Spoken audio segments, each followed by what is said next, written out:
Alright, Shalom. First and foremost, I like to give all the honor, glory, and praise unto Yahweh, Bahashem, Yahawashi, Bahashem, Achakadash. Double honors and respect to the elders and to the apostles of Great Millstone. Peace and blessing to all Akim that are preaching and teaching His word with 100% truth and sincerity. And unto the men, women, and children that are listening and learning. And unto the Bayath of the elect house of David that is scattered abroad. I give you my utmost and sincere salutations. This morning's lesson is entitled, Through Her We All Die. And who's that her? Talking about the woman. Of course, obviously, but why is it through the woman that we all die? And we're going to go ahead and get into it here, but first I'm going to get the script. This is the book of Ecclesiasticus in the Apocrypha, chapter 25, verse 24. It says, of the woman came the beginning of sin, and through her we all die. So, to further explain why is that, we're going to go to Genesis chapter 3.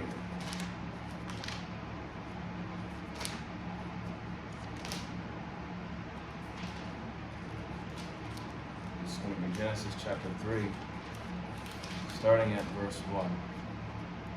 And it says, now the serpent was more subtle than any beast of the field, which Yahweh, the power, had made. And he said unto the woman, Ye hath the Most High said, Ye shall not eat of every tree of the garden. Verse 2, and the woman said unto the serpent, We may eat of the fruit of the trees of the garden. Verse 3, but of the fruit of the tree which is in the midst of the garden, the Most High hath said, Ye shall not eat of it, neither shall ye touch it, lest ye die. Okay?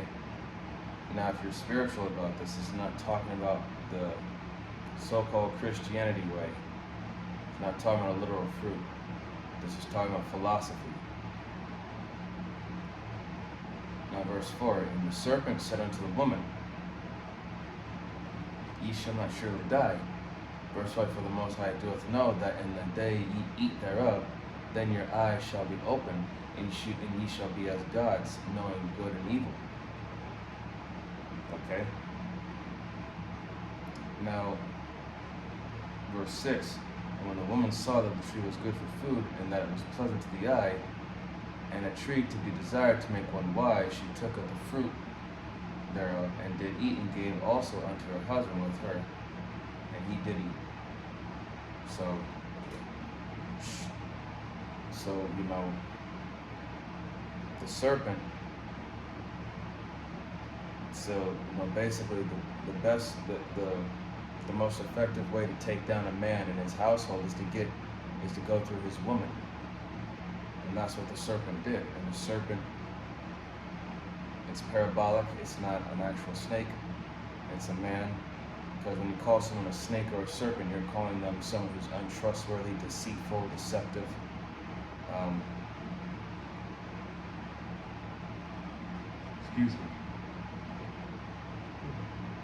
Excuse me. Now, verse 7.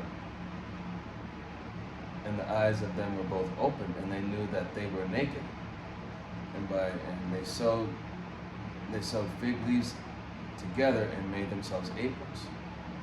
Verse 8, and they heard the voice of Yahweh, the power, walking in the garden in the cool of the day. And Adam and his wife hid themselves from the presence of Yahweh, the power, amongst the trees of the garden. And Yahweh, the power, called unto Adam and said unto him, Where art thou? And he said, I heard thy voice in the garden. I was afraid, because I was naked, and I hid myself. Verse 11, he said, Who told thee that thou was naked?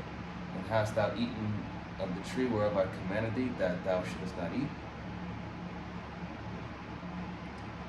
Verse 12, and the man said, The woman whom thou gavest to be with me, she gave me of the tree, and I did eat. So, you know, Adam admitted to his fault, but, you know, the fact that he still went off by, you know, following after the woman, which he should have known better. Verse 13, and the Lord Yahweh the power said unto the woman, what is this that thou hast done? And the woman said, the serpent beguiled me, and I did eat. Okay, so, excuse me, so they know that they both, messed up. They were ashamed because they disobeyed. In verse 14 it says, and Yahweh the power said unto the serpent, because thou hast done this, thou art cursed above all cattle, and above every beast of the field. Upon thy belly shalt thou go, and the dust shalt thou eat all the days of thy life. So that serpent being that old serpent, Esau, Edom, from the very beginning, he was that serpent in the garden. He was being made, because of what he did. The Most High made him the lowest of the low.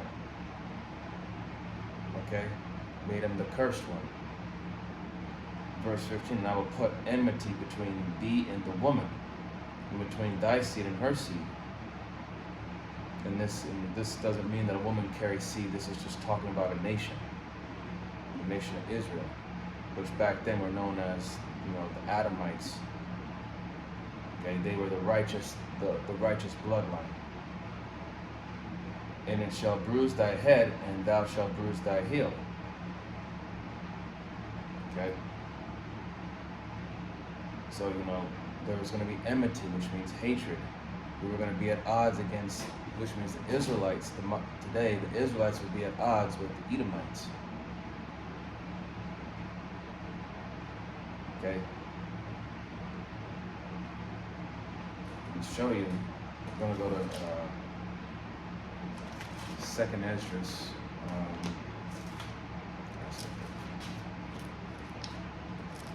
2nd Esdras chapter 6.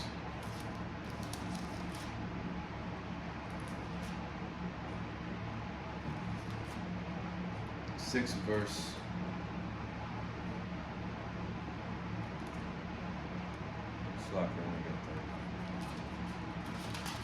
2nd Esdras chapter 6, starting at verse, we'll start at verse 7.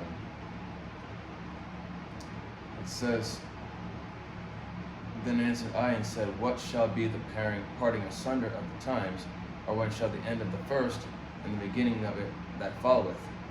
Verse 8, and he said unto me, from Abraham unto Isaac, when Jacob and Esau were born of him, Jacob's hand held first the heel of Esau.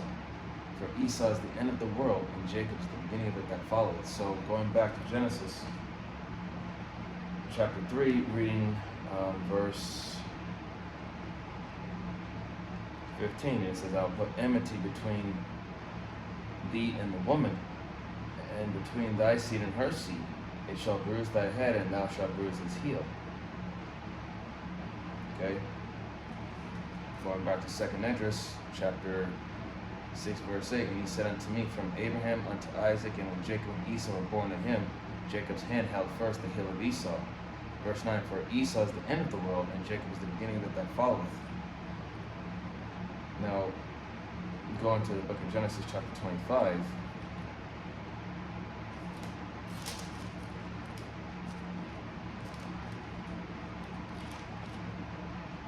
there we go. Genesis 25, and sorry, 25. And this is talking about Rebecca, which had those two twin brothers in her womb. So Genesis 25 and 25, just to get to the point. And the first came out red all over like a hairy garment, and they called his name Esau. Verse 26, and after that came his brother, and his hand took hold on Esau's heel, and his name was called Jacob. All right? So, us, the prophets, we represent Jacob holding fast the heel of Esau. Why is that? Because we're pulling down Esau, Edom's kingdom. But how? Because by exposing this place for its wickedness through the word. Okay? Now, to the pulling down of strongholds and the imaginations, that's what we're doing. We're exposing this place for all its wickedness and its women worship all of that. Okay, verse 16, Genesis 3 and 16. It says, unto the woman he said, I will greatly multiply thy sorrow and thy conception. In sorrow thou shalt bring forth children, and thy desire shall be to thy husband, and he shall rule over thee. So there you go. The man is meant to rule over the woman, not the woman over the man. And the reason why you women go through the pain of conception is because, Eve disobeyed. Verse 17, and Adam, and that's a curse. Verse 17, and unto Adam he said, because thou hast hearkened unto the voice of thy wife, and hast eaten of the tree of which I commanded thee, saying, thou shalt not eat of it, cursed is the ground for thy sake, and sorrow shalt thou eat of it all the days of thy life.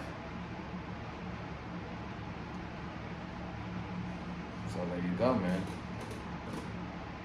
Verse 18, thorns and also and thistles shall it bring forth to thee, and thou shalt eat the herb of the field. Verse 19, in the sweat of thy face shalt thou eat bread till thou return unto the ground. For out of it was thou taken. For dust thou art, and unto the dust shalt thou return. So, the curses, the labor that we go through, even to this day, we're still in the curses. We're not able to prosper here. Okay. Let me get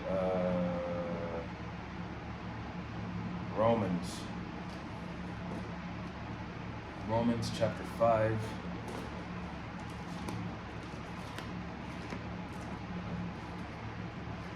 Romans 5 verse 12.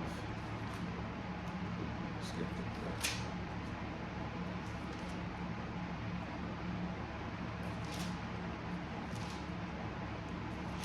Romans 5 and 12, and it says, wherefore, as by one man sin entered into the world, and death by sin, and so death passed upon all men, for that all have sinned. Verse 13, for until the law, sin was not in the world, but sin is not imputed when there was no law. So yeah, there was no law, but it was just simply obedience and disobedience. The law wasn't written. He just gave him a straight commandment, just gave him an order, don't do it. Do not eat of the fruit of this tree. But like I said, there was no law back then, it was just a commandment, and what did Adam do? They disobeyed. So there wasn't really a law back then to transgress, it was just disobedience. And that's why we're going through what we're going through. Okay? That's why it says in the book of Psalms here, chapter 82. Psalms 82.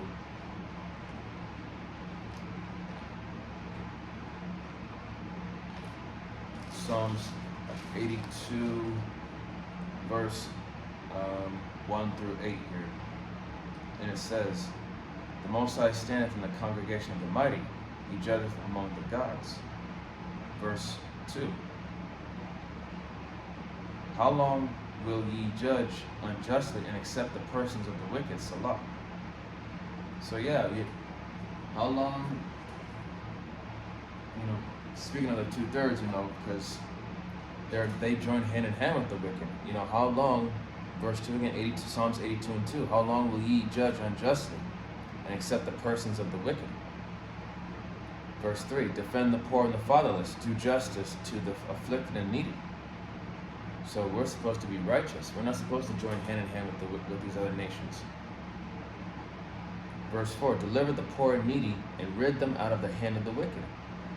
Verse 5, they know not, neither will they understand. They walk on in darkness. All the foundations of the earth are out of course. Verse 6, I have said ye are gods, and all of you are children of the Most High.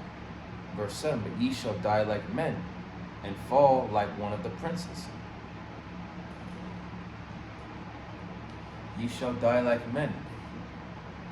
Going back to Romans chapter 5, verse 12. In fact, I'll get it again.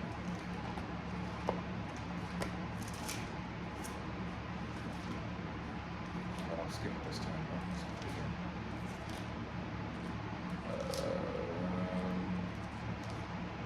Romans chapter 5, verse 12, it says, wherefore, as by one man sin entered into the world, and death by sin, and so death passed upon all men, for that all have sinned. Verse 13, for unto the law sin was in the world, but sin is not imputed when there is no law. Verse 14, nevertheless, death reigned from Adam to Moses, even over them that had not sinned, after the similitude of Adam's transgression, who is the figure of him that was to come. So, by, even though it started with Eve, because the Lord Yahweh told her, both her and Adam, to not eat of that fruit of the tree of the tree of knowledge of good and evil, because it was philosophy of the other nations, man. It's not a literal fruit. Okay? And to prove that there was that Eve and Adam were not the only ones in the garden, this is Genesis chapter 1, verse 26. Genesis 1 and 26. And it says, and the power said, let us make man in our image, after our likeness, and let him have dominion over the fish of the sea, and over the fowl of the air, and over the cattle, and over all the earth, and over every creeping thing that creepeth upon the earth. 27. So the power created man in his own image, in the image of the power created he him, male and female created he them. Okay, now going to Genesis chapter 2, verse 7, it says, and Yahweh power formed man of the dust of the ground, and breathed into his nostrils the breath of life. And what is the breath of life? Knowledge, wisdom, and understanding, which is the word. And when you look up the word man in this particular, if you go into this word man, in the Hebrew it goes to Adam, which goes to not just, Adam being the first man, but also goes into human beings, mankind. So that lets you know that Adam and Eve, they were in the midst of other people. So that breath of life, and man became a living soul, because he had the breath of life. He had the knowledge, wisdom, understanding of Yahweh. But, and it says right here, verse 8, and Yahweh the power planted a garden eastward of Eden, and there he put the man whom he had formed. Verse 9, and out of the ground made Yahweh power to grow every tree that is pleasant to the sight, and good for food, the tree of life also in the midst of the garden, and the tree of knowledge of good and evil. So again,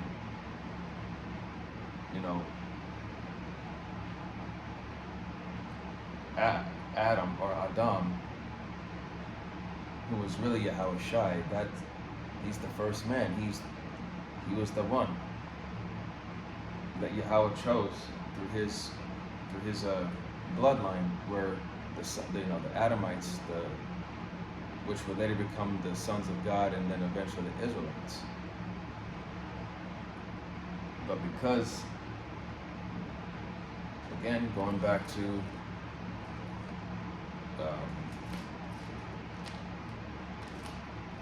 Ecclesiasticus 25 and 24.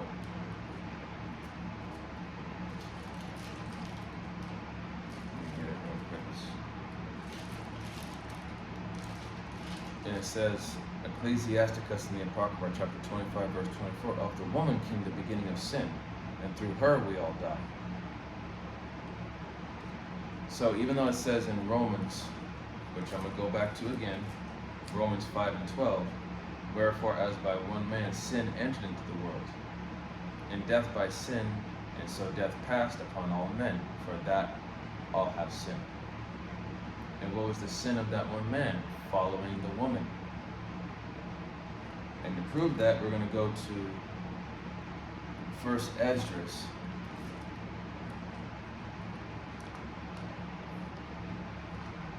Excuse me. First Esdras chapter 3. And this was the royal guards. This was during the time when Darius, who was the king of the Medes and of the Medo-Persian, King Darius of the Medes was in charge of the Medo-Persian Empire. So this is First Esdras chapter 3.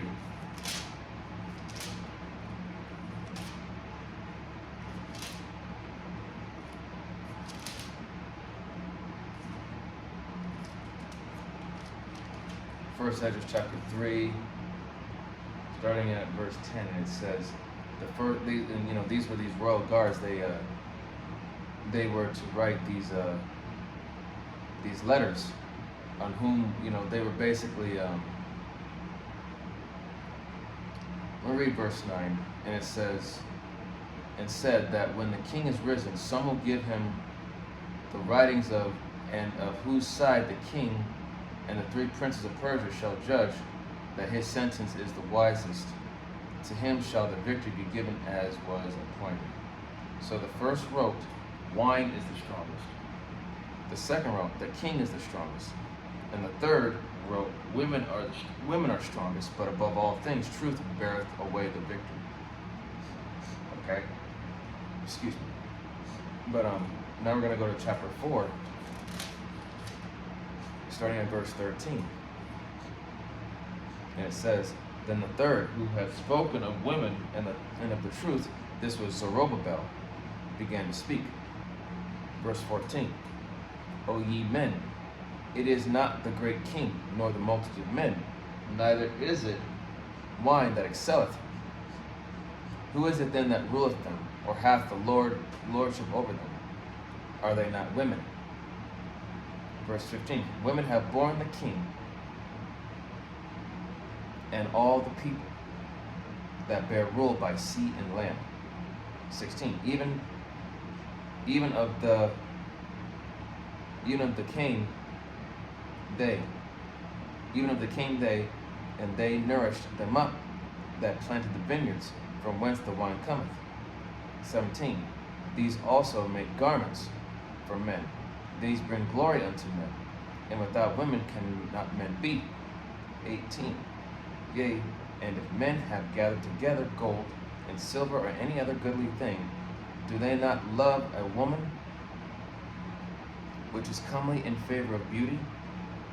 19. And letting all those things go, do they not gape, and even with open mouth fix their eyes fast on her? And have not all men more desire unto her than unto silver or gold, or any goodly thing whatsoever? Verse 20, a man leaveth his own father that brought him up in his own country, and cleaveth unto his wife. So, a woman that is very attractive to the eye, to us men, a man could build himself up with riches and all that, but when it comes to a woman that's just beautiful and delicate to the eye, that's more appealing to him than the sight of silver or gold. Because you could compare her to silver and gold, like she's just her absolute beauty. And I'm gonna get a scripture that tells you that to stumble not at the beauty of a woman. But verse 21. He sticks not to spend his life with his wife, and remembereth neither father nor mother nor country. By this also you must know that women have dominion over you. Do you not labor and toil, and give and bring all to the woman? Yea, a man taketh his sword, and goeth his way to rob and to steal, to sail upon the sea and upon rivers, and looketh upon a lion, and goeth in the darkness. And when he hath stolen, spoiled, and robbed, he bringeth it to his love. Because men are providers, protectors, and they bring home the goodies to their wife, right?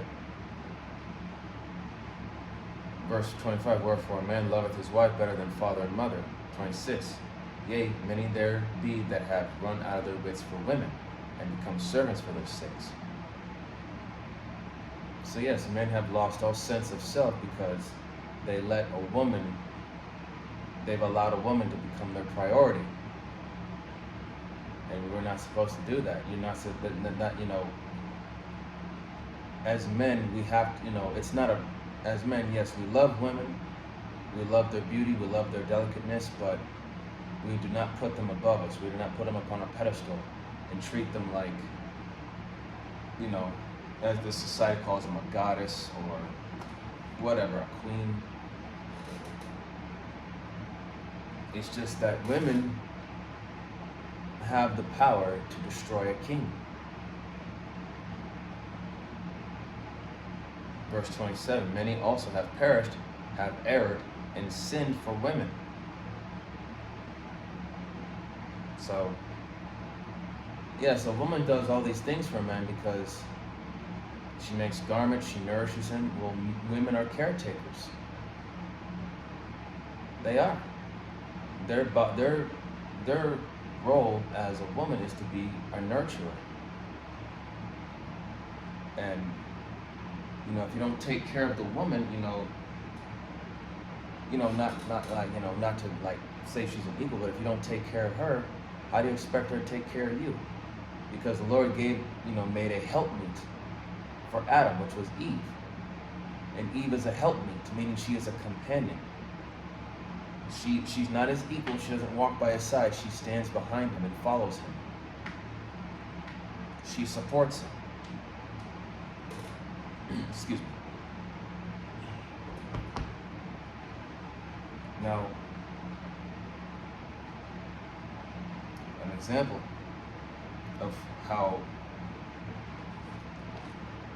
many men have erred for women, we could use King Solomon, for example.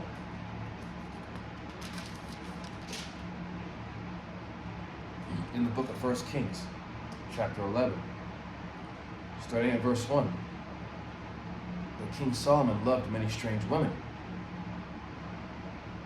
Together with the daughter of Pharaoh, women of the Moabites, Ammonites, Edomites, Sidonians, and Hittites.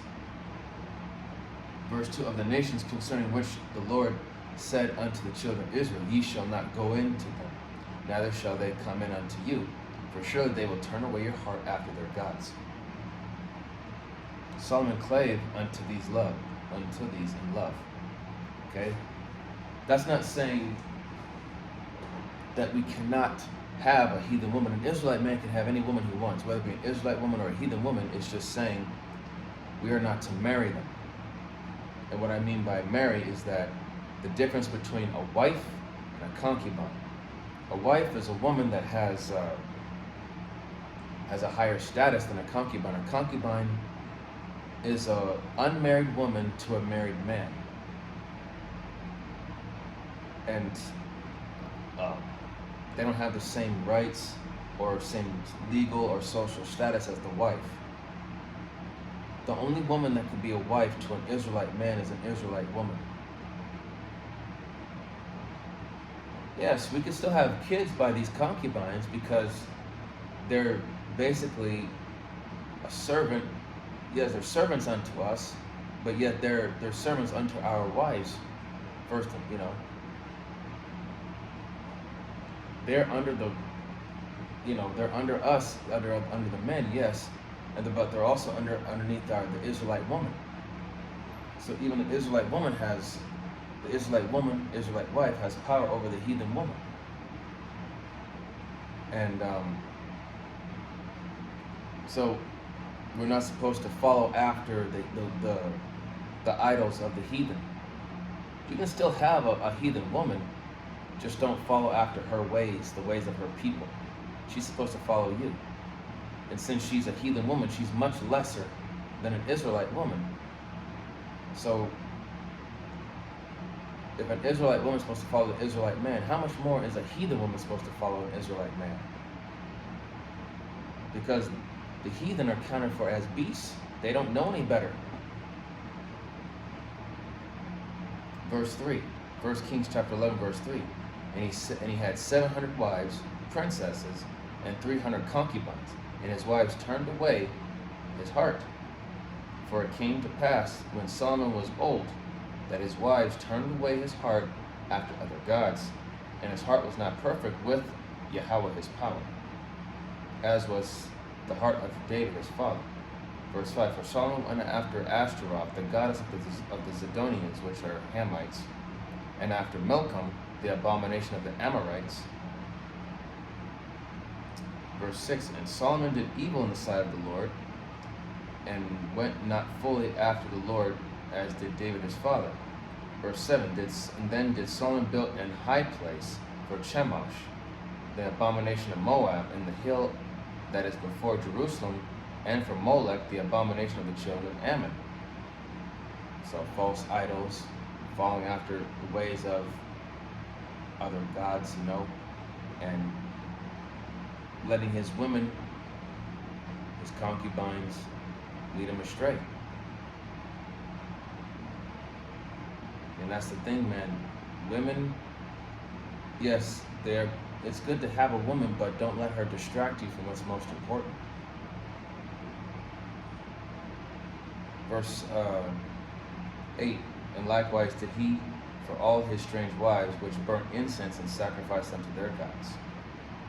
9, and the Lord was angry with Solomon, because his heart was turned away from the Lord, from Yahweh, power of Israel, which had appeared unto him twice. Verse 10, and he commanded him concerning this thing, that he would not go after other gods, but he kept not that which the Lord had commanded him. Verse 11, wherefore the Lord said unto Solomon, for as much as this is done of thee, and thou hast not kept my covenant and my statutes which I have commanded thee, I will surely rend the kingdom from thee, and I will give it to thy servant. All right. And who was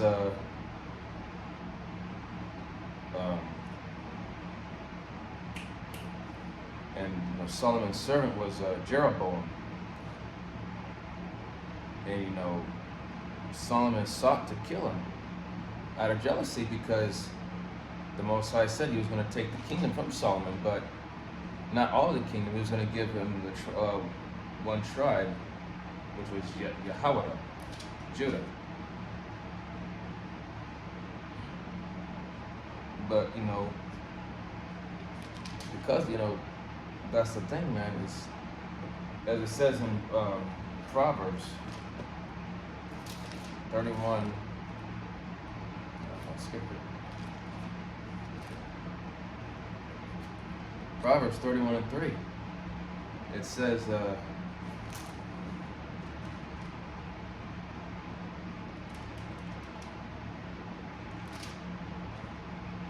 give not thy strength unto women, nor thy ways to that which destroyeth kings. So women have the power to destroy kings, man. Through her we all die. Okay? Do not put no woman as the head, because a woman's not supposed to be the head. She's supposed to be the tail. She's supposed to follow the head.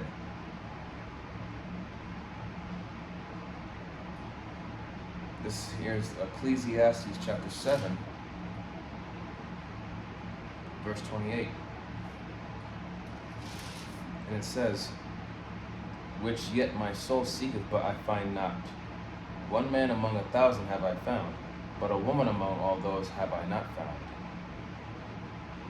So that right there tells you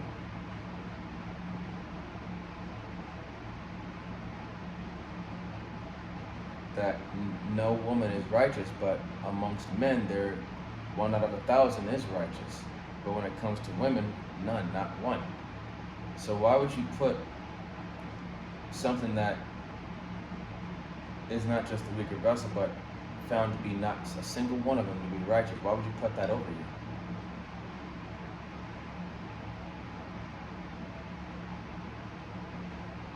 And that's the problem with, especially nowadays, because you got a lot of simps that are on that woman worship. They'll be that Captain Save-A-Ho, and they'll They'll stick up for a woman in a moment, even when she's in the wrong. They'll stick up for her, but they will not. They'll be on her side, even though she's in the wrong, but they won't call her out on her bullshit. Me personally, when it comes to these simps and they side with these women, they're just making themselves look pathetic, making themselves look foolish, because they themselves are emotional. They probably didn't have a father figure in the household, and if they did, the father was probably weak or was chased out of the home by their mother, or whatever the case. Going back to Ecclesiasticus,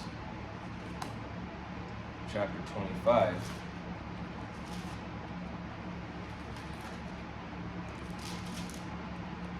Chapter 25, verse 17, and it says, "The wickedness of a woman changeth her face, and darkeneth her countenance like sackcloth."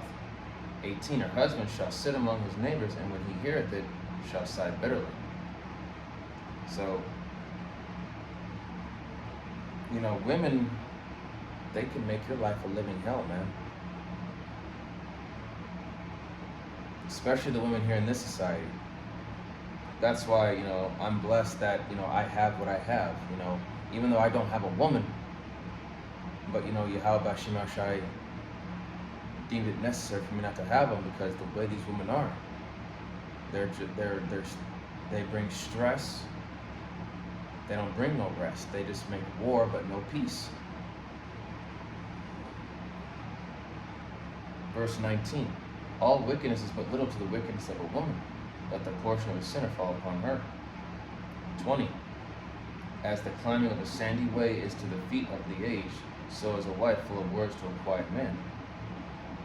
You know, the word garrulous, which is spelled Garrulous. Women are garrulous. They're talkative. They're chatterboxes, motor mouths. They don't know how to shut up.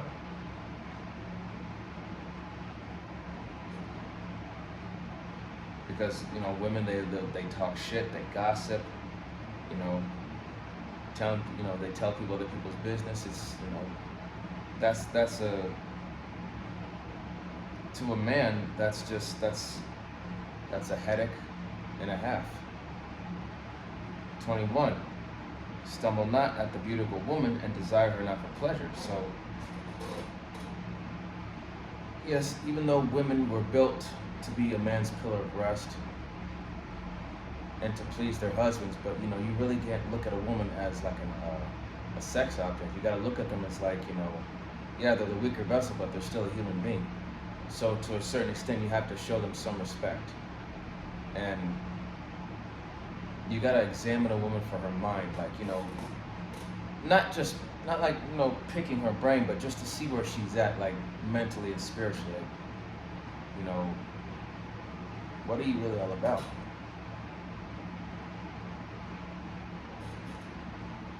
And we all know that the majority of women in this society, you know, they're all about money.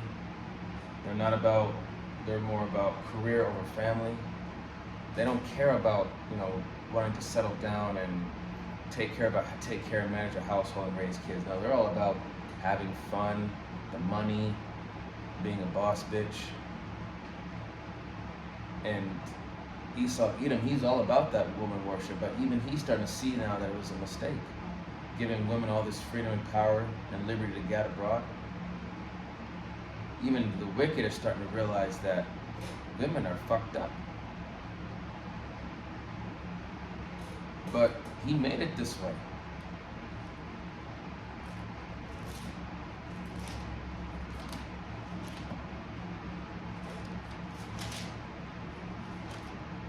This is his queendom. This is Ephesians 5:22. It says, "Wives, submit yourselves unto your own husbands as unto the Lord." 23, "For the husband is the head of the wife, even as Hamashiach is the head of the church, and he is the savior of the body."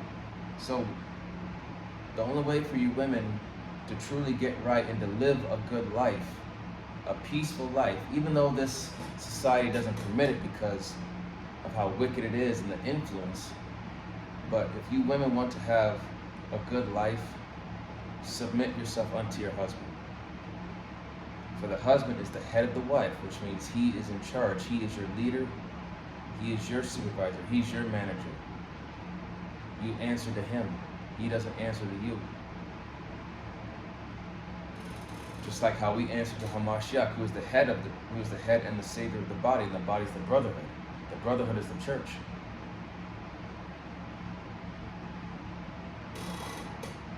All right. Verse 24. Therefore, as the church is subject unto Hamashiach, so let the wives be to their own husbands in everything. So you women have to subdue your own understanding and fear Yahweh B'Shem Yahushai first and foremost through your husband, because you're the Most High is dealing with your husband directly. He's not dealing with you directly, but through your husband will you find out how things are to be: order, discipline, all that. Verse 25, husbands, love your wives, even as Hamashiach has loved the church and gave himself for it. Why is that? You know, you're supposed to love your wife as Hamashiach loved the church. So think about it. Yahushua is taking care of us.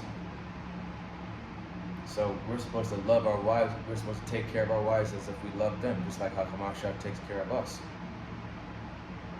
All right? So, treat women the way you want to be treated, the way that Yahushua treats you. Does not Yahweh B'Shem Yahushua treat us with, dignity, mercy, and kindness and respect? Yes. So we should do the same thing for a woman. Since they're beneath us, we take care of them, they'll take care of us. We take care of them the way we're supposed to. They'll handle business afterwards.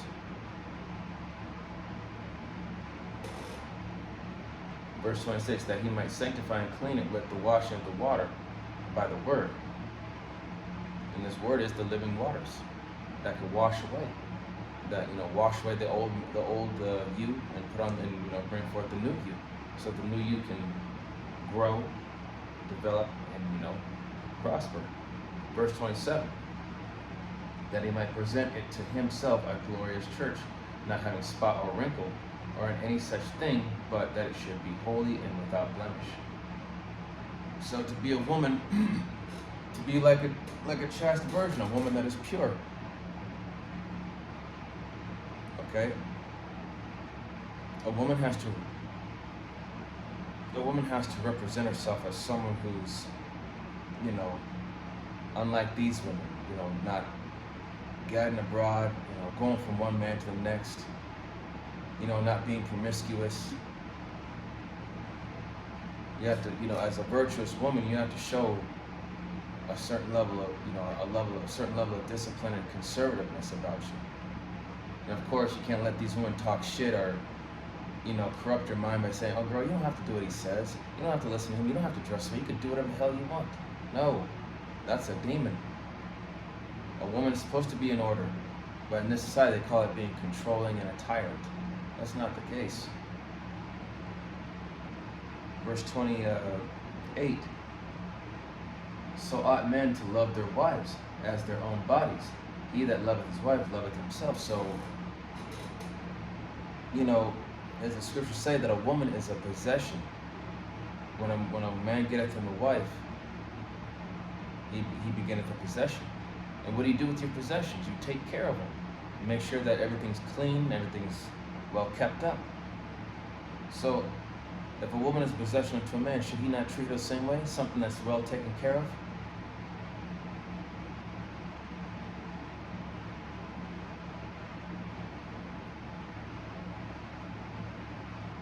So verse 29 says, for no man ever yet hated his own flesh, but nourisheth and cherisheth it, even as the Lord the church. Okay. And I'm going to finish out with this. This is going to be 1 Peter.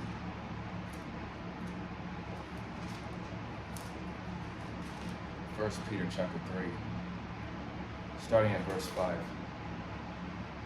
It says, for after this manner in the old time the holy women also who trusted in the power adorned themselves, being in subjection unto their own husbands. Verse 6, even as Sarah obeyed Abraham, calling him Lord.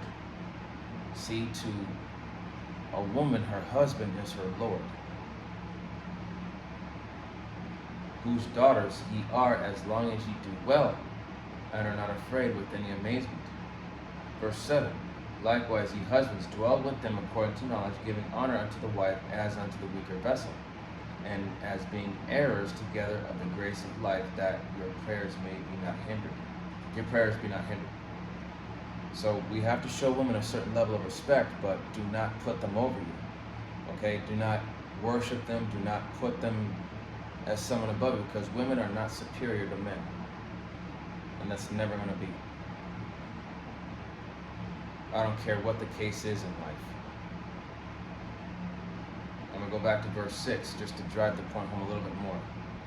Even as Sarah obeyed Abraham, calling him Lord, whose daughters ye are as long as ye do well and are not afraid with any amazement. So you women need to get in order so that you don't be afraid with any amazement. You know, you don't have to worry about facing a judgment and be astonished, be astonished for it.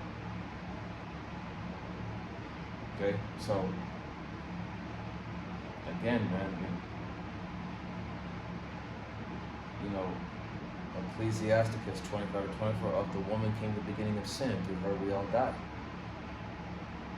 Okay?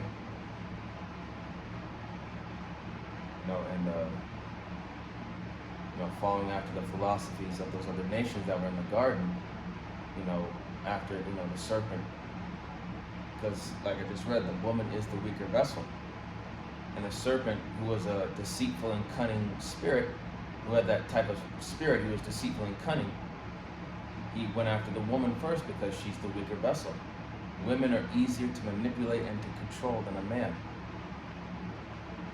You can say whatever you want, but it's the truth.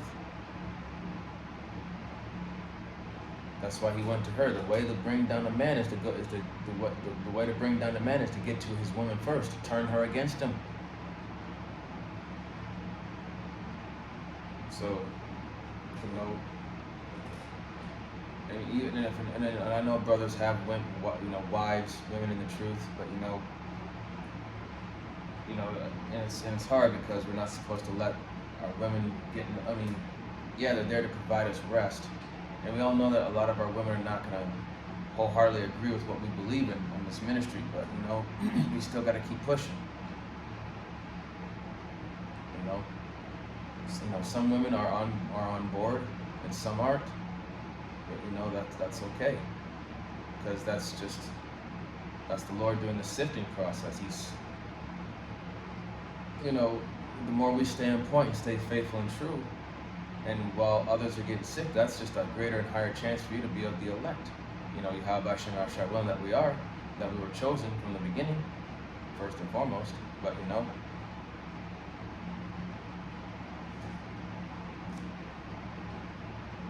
even though brothers that are single, we want a woman for that comfort and that peace of mind, but at the same time, having a woman comes with its own baggage.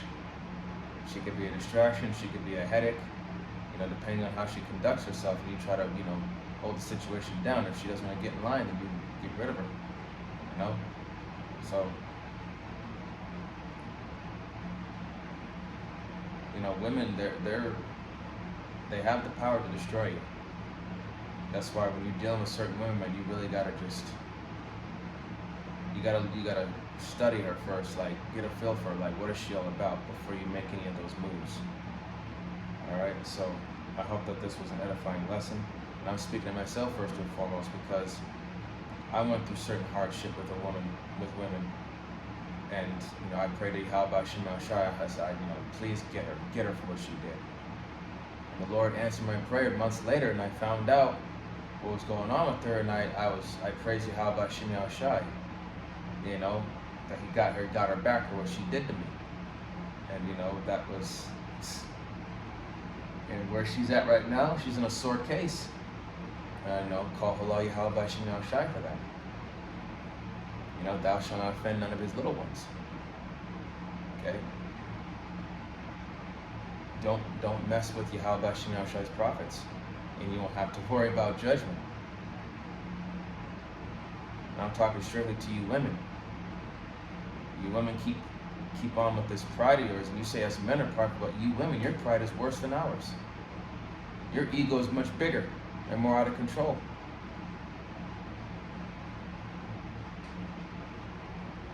So keep mocking and scoffing and see what the end result's going to be. And with that, I hope that this was an edifying lesson unto the body, to the few sincere believers and listeners. And with that, I would like to give all the honor, glory, and praise unto Yahweh, Bahashem, Yahweh Shai, Bahashem, our Kakadash.